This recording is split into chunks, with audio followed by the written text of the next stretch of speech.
Ilmu di dada, akhlak terpuji, tutur kata dijaga sentiasa. Pemimpin unggul, pemberi inspirasi, umat berjaya kerana baginda. Rasulullah SAW adalah pemimpin paling agung pilihan Allah SWT. Kewibawaan dan ketokohan baginda dalam kepimpinan tidak dapat disangkal lagi.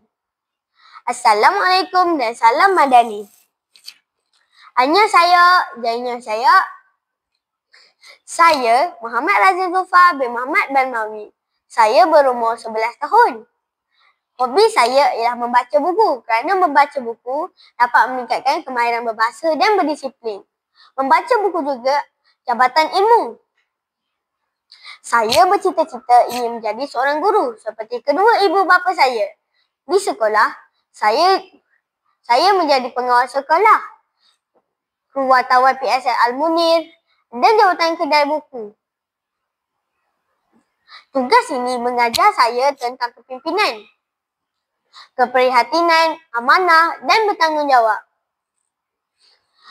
Saya juga aktif dalam kurikulum. Tahun lepas saya menjadi johan pertandingan STEM Talent Show peringkat daerah Rompin dan mewakili daerah Rompin ke peringkat negeri Pahang. Saya juga menyertai pertandingan lain seperti Microbotik, AI Robotik, dan Drone Edu Challenge dan banyak lagi. Idola saya semestinya Nabi Muhammad SAW. Baginda adalah pemimpin paling hebat di dunia.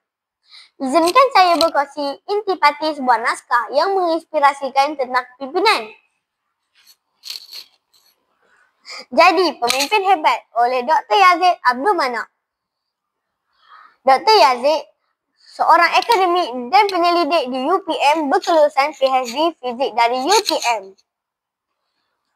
Karya bestari terkenal dengan buku-buku keagamaan, kerohanian, berlandaskan nilai murni.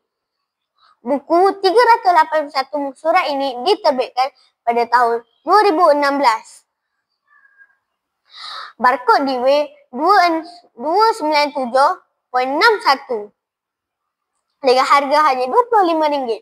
Pertama kali saya melihat buku ini, saya teruja dengan gambaran seorang lelaki dengan serbannya, seorang wanita di sebelahnya dan dua orang lelaki di sebelah kiri dan kanan mereka. Populariti buku ini terbukti apabila pernah sold out di jualan platform utama. Ia membuktikan nilai permintaan yang sangat tinggi. Rasulullah SAW bersabda, setiap kamu ialah pemimpin dan setiap pemimpin akan ditanya natijah kepimpinannya. Kepimpinan adalah tanggungjawab universal setiap individu termasuk pelajar. Buku ini berbibir pelbagai lapisan masyarakat untuk panduan kejayaan di duniawi dan ukhrawi. Jadi pemimpin hebat mengulas secara padat dengan hujah dari Al-Quran, hadis dan sejarah pemimpin dunia. Ia menunjukkan Rasulullah SAW sebagai rujukan utama dengan sifat unggul-unggulnya. Pertama adalah sidik, iaitu jujur. Kedua, amanah, iaitu bertanggungjawab. Ketiga adalah fatonah, iaitu bijak. Keempat adalah Raufur Rahim, iaitu penyayang. Penulis mengaitkan kepimpinan dengan ibadat solat yang membentuk disiplin dan akhlak mulia. Pemimpin hebat perlu ada karakter positif, Al-Quran dan Sunnah. Komunikasi berkesan, kerja berpasukan adalah kunci utama kejayaan. Secara keseluruhannya, syarat panduan dan contoh teladan dari Rasulullah SAW serta pemimpin dunia,